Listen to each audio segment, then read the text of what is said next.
الحمد للہ رب العالمین والعاقبۃ للمتقین والصلاة والسلام علی رسولہ الامین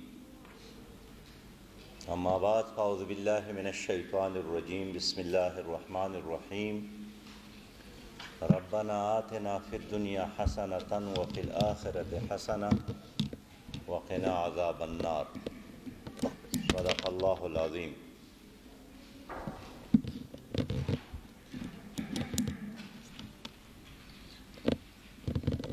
محترمہ بہن دردانہ صدیقی صاحبہ،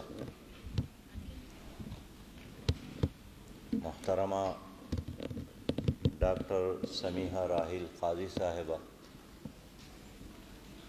اس مجلس میں شریک انتہائی واجب الاحترام قابل صد احترام ہمارے بہنوں اور بیٹیوں، السلام علیکم ورحمۃ اللہ وبرکاتہ۔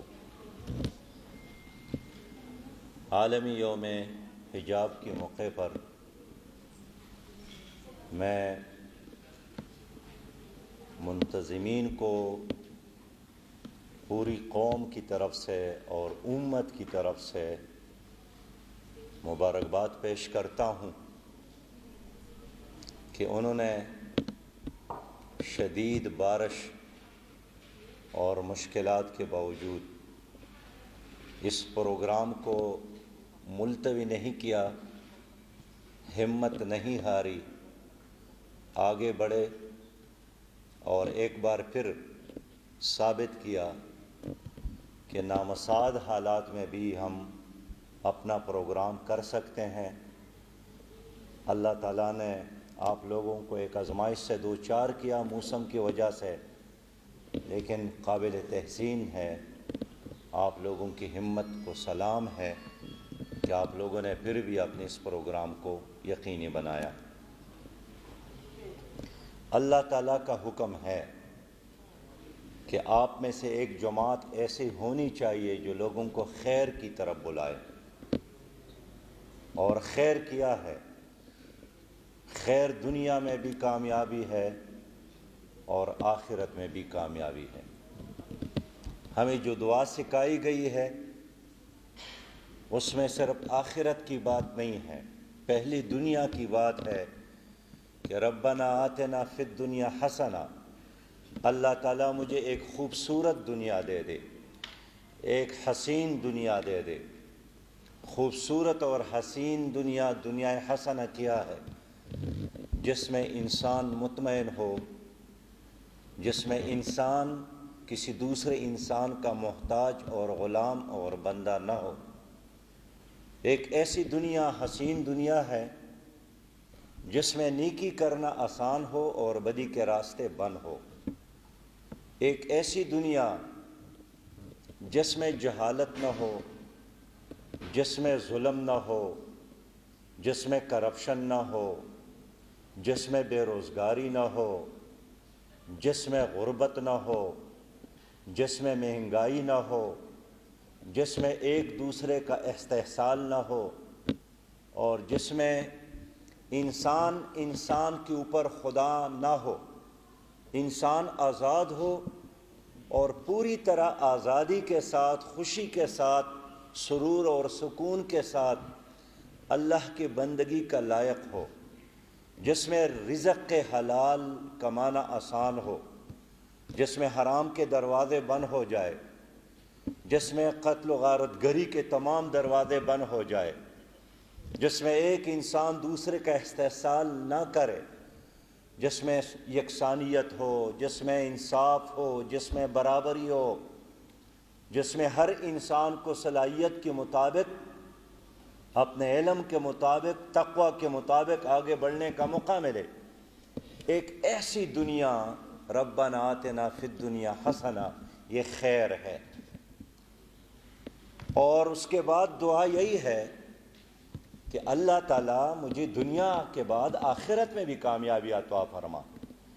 میں انسان ہوں، خطا کار ہوں، وہاں میرے گناہوں پر پردہ ڈالے، وہاں مجھے جہنم کی آگ سے بچا دے، وہاں مجھے نبی مہربان صلی اللہ علیہ وسلم کے مبارک ہاتھوں سے جام کوثر عطا فرما، وہاں مجھے نبی مہربان صلی اللہ علیہ وسلم کی شفاعت نصیب فرما، اور جنت کے 8 دروازے میرے لیے کھول دے، ایسی جنت جس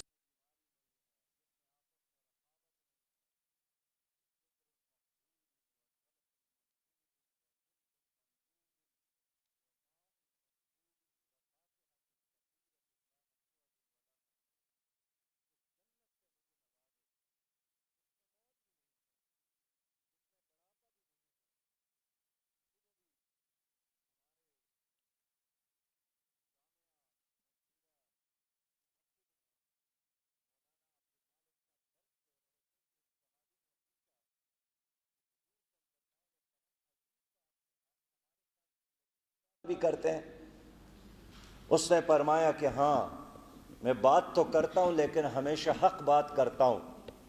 اور ایک خاتون نے گلہ کیا کہ اچھا اب بوڑھی عورت خاتون میں نہیں جائے گی؟ تو انہوں نے فرمایا کہ نہیں، بوڑھی تو بالکل نہیں جائے گی۔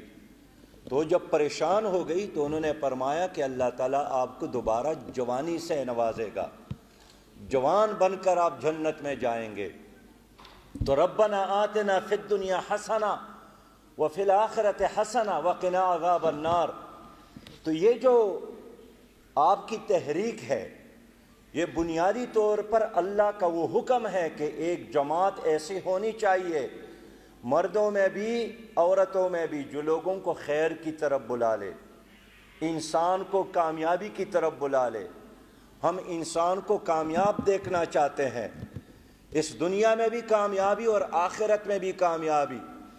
اور انسان کو اللہ تعالیٰ نے جو حیثیت دی ہے، ایک باپ کا مرتبہ ہے یا ایک ماں کا مرتبہ ہے، ایک شوہر کا مرتبہ ہے یا ایک بیوی کا مرتبہ ہے، ایک بیٹی کا مقام ہے یا ایک بیٹے کا، ہر حیثیت سے آپ اپنے فرائض ادا کریں تو آپ کامیاب ہوں گے۔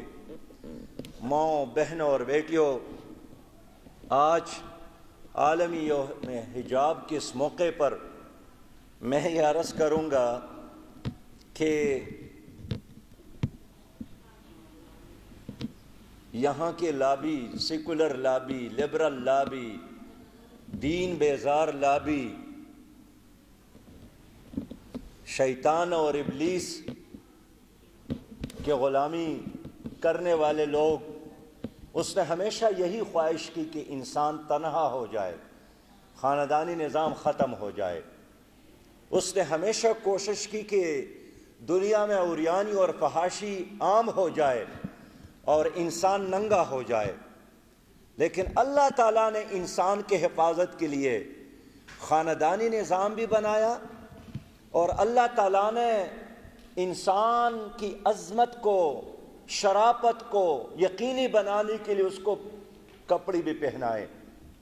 اور اللہ رب کریم نے ایک سورت میں 4 بار فرمایا ہے کہ والتین والزیتون وطور سینین وہذا البلد الامین۔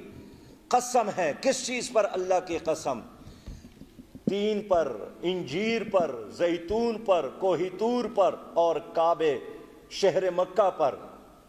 کیا قسم؟ لقد خلقنا الانسان فی احسن تقویم، کہ انسان میں نے بہت خوبصورت چیز بنائی۔ اور پھر اللہ فرماتا ہے وَلَقَدْ كَرَّمْنَا بَنِي آدَمَ، میں نے اس کو عزت سے بھی نوازا ہے۔ اور اللہ فرماتا ہے انی جاعل فی الارض خلیفہ، میں نے اس کو اختیارات سے بھی نوازا ہے۔ تو 4 بار قسم کے بعد اللہ فرماتا ہے کہ یہ حسین بھی ہے، با اختیار بھی ہے اور عزت والا بھی ہے۔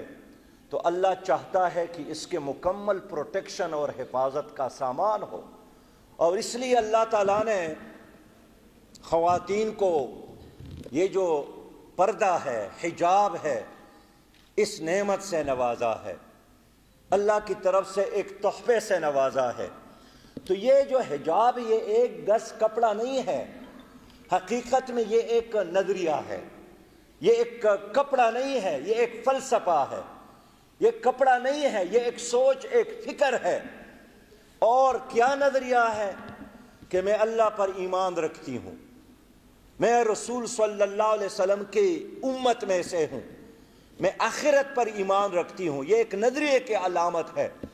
جس طرح آپ ایک بستی میں داخل ہو جائیں تو کروڑوں مکانات ہوں گے، لاکھوں مکانات ہوں گے، لیکن جس عمارت کے اوپر آپ کو مینار نظر آئیں تو آپ سمجھے کہ یہ عام عمارت نہیں ہے، یہ اللہ کا گھر ہے، یہاں آپ بغیر وضو کے داخل بھی نہیں ہو سکتے، ان کا احترام کرنا، یہ اللہ کا گھر ہے، آپ کے اوپر واجب ہے۔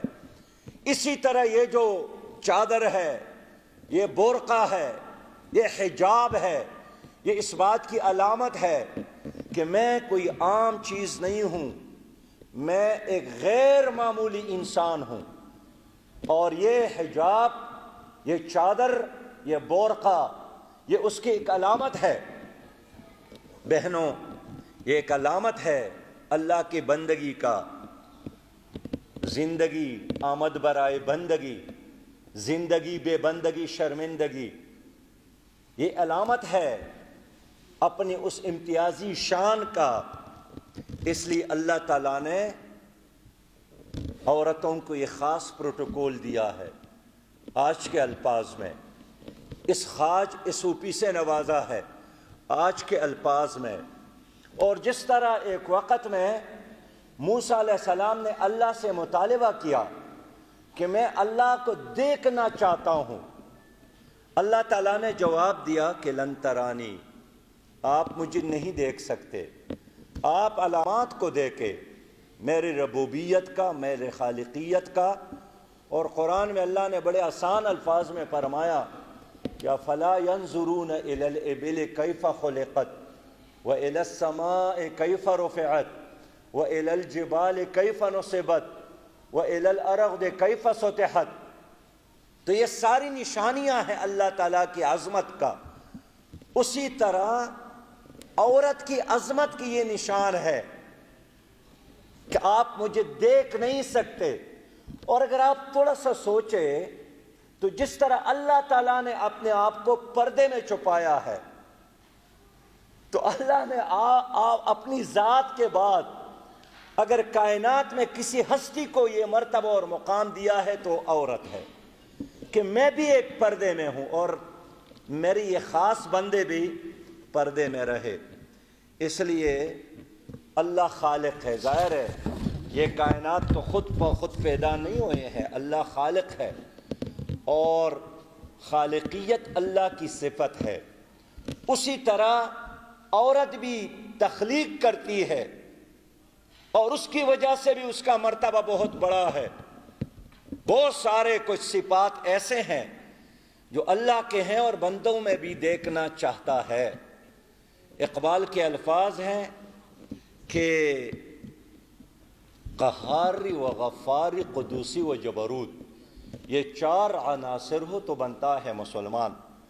اب قہار بھی اللہ ہے، غفار بھی اللہ ہے، قدوس بھی اللہ ہے، جبار بھی اللہ ہے، لیکن علامہ اقبال نے فرمایا ہے کہ قہاری و غفاری قدوسی و جبروت، یہ چار عناصر مل جائے تو اس سے ایک مسلمان بنتا ہے۔ بہنوں، ساری دنیا اب جانتی ہے کہ ہمارے یہ جو کائنات ہے جس میں انسان بستا ہے، اس کائنات کی جو ساری کہانی نامکمل ہے اگر اس سے عورت کا کردار منہا کیا جائے۔ اور قرآن عظیم کو آپ خود مطالعہ کرتے ہیں، تلاوت کرتے ہیں، ایک طرف حضرت آدم علیہ السلام کا تذکرہ ہے تو اس کے اہلیہ حضرت حوا کا بھی ہے، ابراہیم علیہ السلام کا تذکرہ ہے تو وہ کہانی نامکمل ہے اگر اس میں ہاجرہ اور سارہ کا کردار منفی کیا جائے۔ حضرت یوسف علیہ السلام کی ایک ایسی داستان ہے جس کو اللہ تعالیٰ نے احسن القصص قرار دیا ہے، سب سے خوبصورت کہانی۔ اور واقعی اگر آپ حضرت یوسف علیہ السلام کی اس ساری داستان کا مطالعہ کریں، اس میں ہر رنگ آپ کو ملے گا، آزمائش کا بھی، ایک نبی کا بیٹا اور پھر بازار میں اس کو فروخت کرنے کا بھی، ایک عورت کی طرف سے اس کو اپنے جال میں پنسانے کا بھی، جیل میں جانے کا بھی۔ لیکن زلیخا بھی ایک کردار ہے اس کے ساتھ۔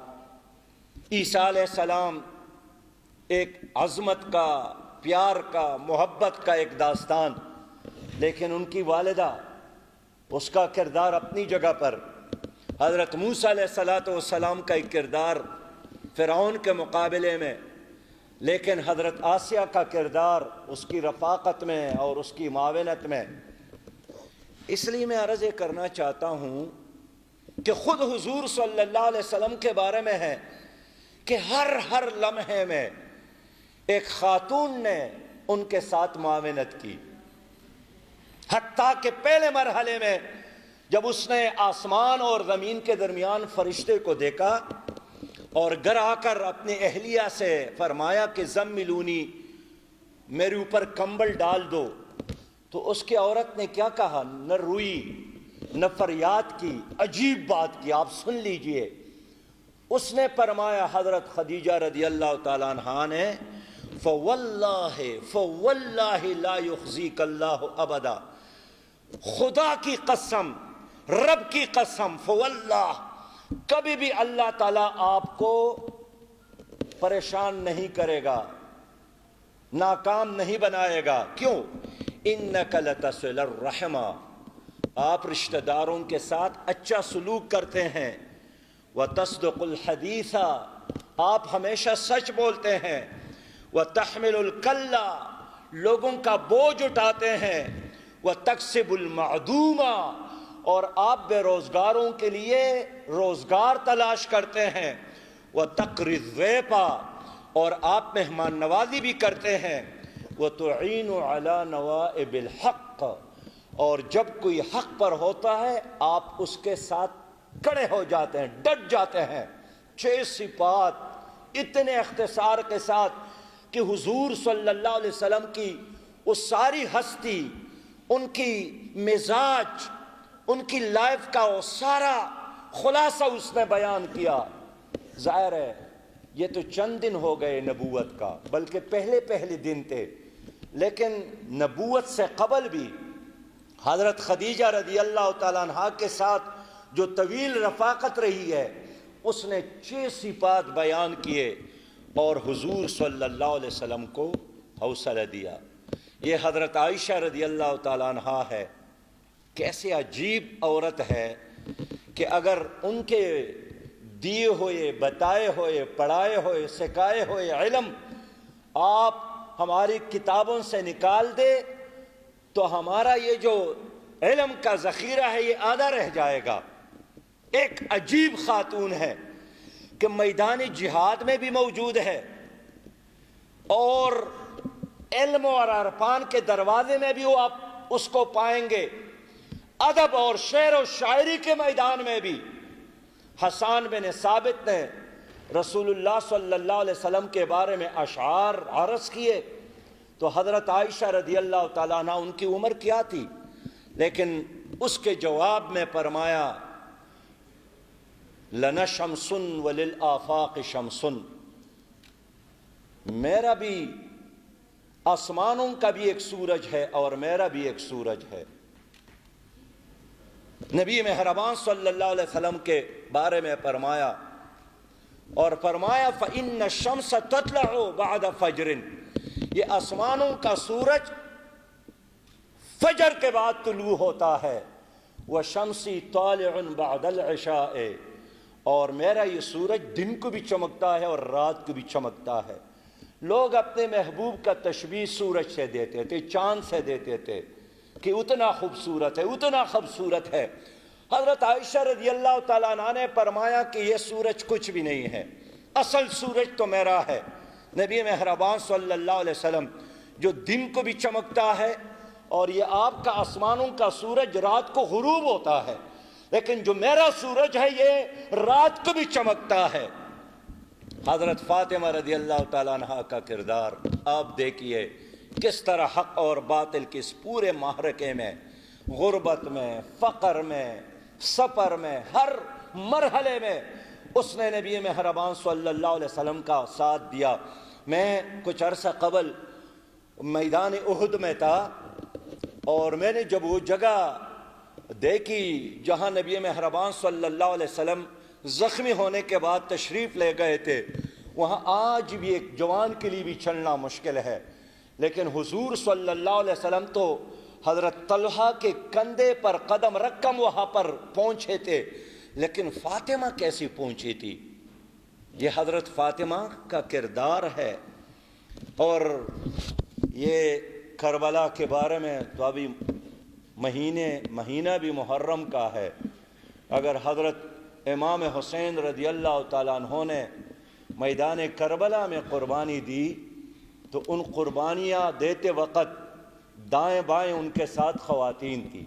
میں نے یہ اتنی داستان اس لیے بیان کی کہ آج بھی اسلامی تحریک اور کل بھی اسلامی تحریک اور اول اور آخر کے ہر اسلامی تحریک کے ساتھ خواتین کا کردار نمایاں رہا، اور آج کے لمحے میں بھی ہم چاہتے ہیں کہ خواتین یہ لیڈنگ رول ادا کرے، انقلاب لانے میں، تبدیلی لانے میں، انسان کو منزل تک پہنچانے میں، اور خاص کر پاکستان کو ایک ویلفیئر اسلامی پاکستان، ایک خوشحال پاکستان، ایک ترقی یافتہ پاکستان، ایک روشن پاکستان، بیماریوں سے پاک، کرپشن سے پاک، جہالت سے پاک، بے روزگاری سے پاک، مہنگائی سے پاک پاکستان کے لیے آپ خواتین بہنیں جدوجہد کریں۔ سروے تو یہی بتا رہی ہے کہ پاکستان کے 98% خواتین پردے کے حق میں ہیں، لیکن اندازہ کرے 2% خواتین نے ہماری پوری سوسائٹی کو یرغمال بنایا ہے۔ 2% خواتین نے اپنا کلچر 98% خواتین پر مسلط کی ہے۔ نہ یہ تو جمہوریت ہے، نہ یہ انصاف اور عدل ہے۔ اس لیے آپ لوگوں کو میدان میں آنا ہوگا، کردار ادا کرنا ہوگا۔ جماعت اسلامی یہی چاہتی ہے کہ آپ لوگ اپنی تمام تر صلاحیتوں کے ساتھ اس قوم کی قیادت میں اپنے حصے کا بوجھ اٹھا لے۔ آج کا پاکستان کیا ہے؟ پاکستان ایک جغرافیہ سے زیادہ ایک نظریہ ہے، یہ ایک عقیدہ ہے۔ کروڑوں لوگوں نے قربانیاں دے کر، لاکھوں لوگوں نے شہادتیں پا کر پاکستان آپ کے لیے بنایا، لیکن ان چوروں کے لیے بنایا، ان کرپٹ لوگوں کے لیے بنایا، ان کرپٹ قوانین اور جاگیرداروں اور چودھریوں کے لیے بنایا، جنہوں نے پاکستان کی جغرافیہ کو بھی تباہ کیا اور مشرق پاکستان بنگلہ دیش بن گیا۔ ایک پاکستان کو قومیتوں کی بنیاد پر تقسیم کیا، ایک امت کو مسلکوں کی بنیاد پر تقسیم کیا، ایک خوبصورت پاکستان کو اتنا بدنما بنایا اپنے کردار کی وجہ سے کہ آج کسی ایئرپورٹ پر لوگ ہمارے پاسپورٹ کو ہاتھ نہیں لگاتا ہے کہ یہ پاکستانی ہے۔ آج ہمارے پاکستانی باہر جاتے ہیں تو شلوار اور قمیص ادھر چھوڑتے ہیں، پینٹ اور کوٹ لے کر، تاکہ کسی کو اندازہ نہ ہو جائے کہ میں پاکستانی ہوں۔ کس نے ہمارے شلوار کو، قمیص کو، پاسپورٹ کو، پاکستان کو بدنام کیا؟ اس طبقے نے۔ یہ جو ظالم جاگیردار ہے، یہ جو کرپٹ سرمایہ دار ہے، یہ جو کرپشن میں ڈوبی ہوئی قیادت ہے، یہ جو مافیاز ہے، sugar mafia, land mafia, drug mafia, انہی مافیاز نے 70 سالوں سے اس قوم کو یرغمال بنایا ہے۔ الیکشن برائے نام ہوتا ہے، پہلے وہ کیا کرتے ہیں؟ انویسٹمنٹ کرتے ہیں، اپنی مرضی کی حکومتیں قائم کرتے ہیں، اور پھر اپنا پیسہ ایک خرچ کرتا ہے تو 1 کروڑ واپس لیتا ہے۔ ایک آدمی کا آپ انویسٹیگیشن کر لے، ایک شوگر مل اب 50 لاکھوں کی تعداد میں ایکڑوں پر مشتمل زمین، بڑے بڑے بینک اکاؤنٹ، اور شرم کی بات یہ ہے کہ غریب پاکستان ہے۔ ایک عام پاکستانی باہر کما کر 20 ارب ڈالر ادھر بیچتا ہے، اور یہ منافق قیادت، یہ بزدل قیادت، یہ کرپٹ قیادت، ان غریبوں کا پیسہ نہ چھوڑ کر باہر امریکہ میں اور کینیڈا میں اور فرانس میں بینکوں میں رکھتا ہے۔ حال یہ ہے کہ ان کی عمر زیادہ بھی ہو جائے تو 70-80 سے تو زیادہ نہیں ہے، لاکھوں سال ان کی عمر نہیں ہے، لیکن یہ درندے ہیں، یہ بزدل درندے ہیں، یہ آپ کی کمائی کو اٹھا کر ادھر رکھتے ہیں، دشمنوں کے پاس رکھتے ہیں۔ ہماری قوم محتاج بن گئی ہے FATF کے قوانین پر ٹپ لگا کر آنکھیں بند کر کے کہ ہمیں $6 ارب مل جائے، اور یہ ظالم اشرفیہ یہاں سے ارب کما کر باہر بیچتے ہیں۔ ان گریبانوں میں ہاتھ ڈالنے کی ضرورت ہے، ان کرداروں سے نقاب اٹھانے کی ضرورت ہے، ان مقدس گائیوں سے اب حساب کتاب کرنے کی ضرورت ہے۔ ہم یہی چاہتے ہیں کہ آپ لوگ اس قوم کو اب انقلاب کا درس دے۔ 70 سالوں میں ان ظالم جاگیرداروں کو، کرپٹ سرمایہ داروں کو، ان جرنیلوں کو، ان نوابزادوں کو، خانزادوں کو، شہزادوں کو ہم نے دیکھا، انہوں نے ہمارا حال بھی تباہ کیا اور مستقبل بھی تباہ کیا۔ نہ ہمیں یکساں نظام تعلیم دیا، نہ ہماری جغرافیہ کی حفاظت کی، نہ ہماری عدالتوں میں انصاف کا بول بالا ہے، نہ ہماری پارلیمنٹ کے اندر قوم کے لیے کوئی قانون سازی ہوتی ہے۔ لڑتے ہیں آپس میں اپنے مفادات کے لیے۔ آج بھی میرا ملک کراچی سے لے کر چترال تک پانی میں ڈوبا ہوا ہے۔ کچھ تو اچھے پکے مکانات ہیں، جن کے کچے مکانات ہیں وہ ڈوب گئے، لیکن ان کے رونے کی آوازیں بھی کوئی نہیں سنتا۔ لیکن آپ اپنی قیادت کو دیکھیں، ایک دوسرے کے خلاف دست بگریبان ہے اپنی ذاتی مفادات کے لیے۔ اس لیے میں بہنوں سے درخواست کرتا ہوں کہ ایران کے انقلاب میں اس سے اتفاق کرے یا اختلاف کرے، لیکن اس میں بہنوں نے بڑا کردار ادا کیا۔ وہاں ایک قبرستان ہے 80,000، اس قبرستان کا نام ہے بہشت زہرا، 80,000۔ وہاں ہم گئے تھے، بہت ساری اس میں بہنوں کے قبریں موجود ہیں۔ فلسطین میں انقلاب ہے تو اس میں خواتین نے بڑا کردار ادا کیا، کشمیر میں انقلاب ہے تو خواتین نے بڑا کردار ادا کیا۔ آج اگر افغانستان کی سرزمین نیٹو فورسز کے لیے قبرستان ایک بار پھر بن گیا تو مردوں نے صرف یہ لڑائی نہیں جیتی ہے، اس لڑائی کے اور اس معرکے میں ہمارے بہنوں نے حضرت زینب رضی اللہ تعالیٰ عنہ کا کردار زندہ کیا ہے، حضرت فاطمہ رضی اللہ تعالیٰ عنہ کا کردار زندہ کیا ہے۔ ہم افغانی ماؤں کو، فلسطینی ماؤں کو، کشمیری ماؤں کو سلام پیش کرتے ہیں، لیکن میں اپنے بہنوں سے پوچھتا ہوں کہ آپ اور ہم مل کر اپنے ملک کو کب ایک اسلامی پاکستان بنائیں گے، ایک خوشحال پاکستان بنائیں گے، ایک ایسا پاکستان جس میں کوئی پاکستانی غربت کی وجہ سے بھوکا نہ سوئے، فٹ پاتھوں پر کوئی نہ سوئیں، جس میں ہمارے پاکستانی بچے تعلیم سے محروم نہیں رہے۔ آپ ذرا حساب کتاب کر لے، 2.5 کروڑ بچے اگر تعلیم سے محروم ہیں، اس میں زیادہ تر ہماری بچیاں ہیں، بچے کم ہیں، بچیاں ہی ہیں جو تعلیم سے محروم ہیں۔ ہم ایسا پاکستان چاہتے ہیں کہ ہر بچی کے ہاتھ میں قلم اور دوات تمایا جائے۔ میں ہر لیبارٹری میں ہر لائبریری میں اپنے بچوں کو دیکھنا چاہتا ہوں۔ مجھ سے پوچھتے ہیں کہ آپ خواتین کی کردار، میں تو کہتا ہوں کہ زمین کو چھوڑ کر مریخ کی طرف بھی جائیں، ہم اپریشیٹ کرتے ہیں۔ اسلام یہی حکم دیتا ہے کہ وَلَكُمْ مَا فِي الْأَرْضِ جَمِيعًا، اس زمین کے اندر جو کچھ بھی ہے آپ کے لیے ہے، اس کو یوز کر لے، استعمال کر لے۔ اس میں خواتین اپنا کردار ادا کرے۔